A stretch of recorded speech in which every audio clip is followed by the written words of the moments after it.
Shalom, Bapak Ibu, saudara-saudari terkasih, semoga senantiasa diberi kesehatan dan berkat berlimpah dari Tuhan kita Yesus Kristus. Marilah berdoa dalam nama Bapa dan Putra dan Roh Kudus. Amin. Ya Tuhan, puji dan syukur kami boleh mendengarkan dan merenungkan firman-Mu. Semoga kami dapat menjalankan kehidupan kami sesuai dengan firman-Mu. Amin. Renungan Harian Katolik, 6 Januari tahun 2022. Bacaan pertama, 1 Yohanes 4, 19-21, 1 Yohanes 5, 4 Bacaan Injil, Lukas 4, 14-22. Bacaan pertama, barang siapa mengasihi Allah, ia harus juga mengasihi saudaranya. Kita mengasihi karena Allah lebih dahulu mengasihi kita. Jikalau seorang berkata, "Aku mengasihi Allah," dan ia membenci saudaranya, maka ia adalah pendusta. Karena barang siapa tidak mengasihi saudaranya yang dilihatnya, tidak mungkin mengasihi Allah yang tidak dilihatnya. Dan perintah ini kita terima dari Dia. Barang siapa mengasihi Allah, ia harus juga mengasihi saudaranya.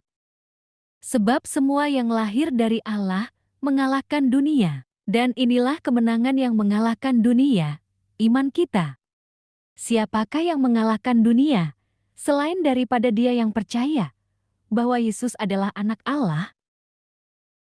Bacaan Injil, Yesus kembali ke Galilea.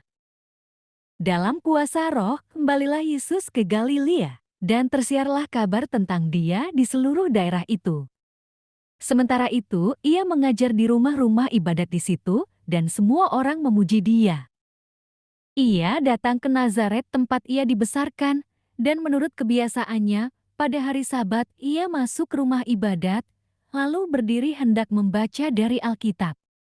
Kepadanya diberikan kitab Nabi Yesaya, dan setelah dibukanya, Ia menemukan nas, di mana ada tertulis, "Roh Tuhan ada padaku, oleh sebab Ia telah mengurapi aku, untuk menyampaikan kabar baik kepada orang-orang miskin, dan Ia telah mengutus aku untuk memberitakan pembebasan kepada orang-orang tawanan dan penglihatan bagi orang-orang buta, untuk membebaskan orang-orang yang tertindas, untuk memberitakan tahun rahmat Tuhan telah datang."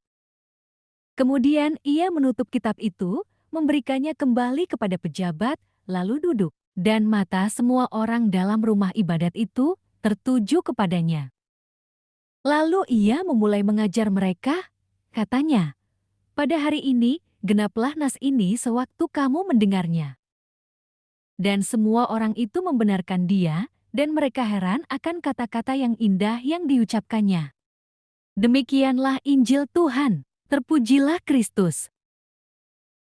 Renungan Injil, mengenal Yesus lebih dalam. Setelah masa persiapan di padang gurun, Yesus kembali ke kampung halamannya, Nazaret. Berita tentang pelayanannya sudah terdengar ke seantero penjuru di Galilea. Dia pun ke rumah ibadat dan mengajar di sana. Pada momen itu, Yesus menegaskan identitasnya sebagai Mesias. Predikat ini sesuai dengan nubuat Nabi Yesaya ratusan tahun sebelumnya. Sebenarnya, para pendengarnya menyadari kuasa Yesus dalam setiap perkataan dan pengajarannya. Namun, mereka meragukan kemesiasannya. Alasannya, mereka mengetahui bahwa Yesus adalah anak Yusuf. Itulah sebabnya mereka menuntut Yesus melakukan perbuatan hebat agar keraguan itu sirna.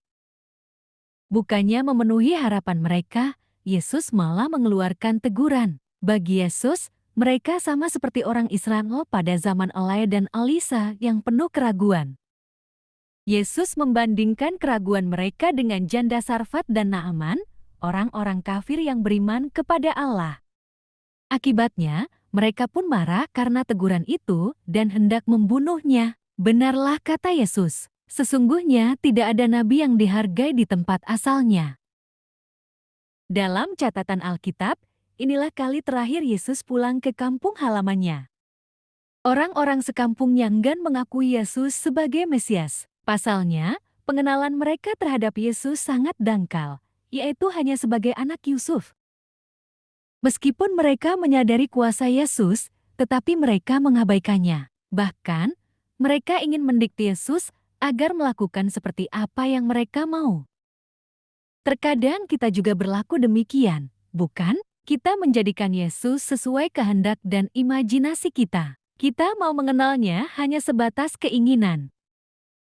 Kita bertindak seolah-olah lebih besar daripada Dia. Jika saat ini kita bersikap demikian, mari bertobat. Mari kita merendahkan diri di hadapan Sang Mesias. Tuhan, kami ingin mengenal Engkau sebagaimana adanya diri-Mu. Amin. Dalam nama Bapa dan Putra dan Roh Kudus.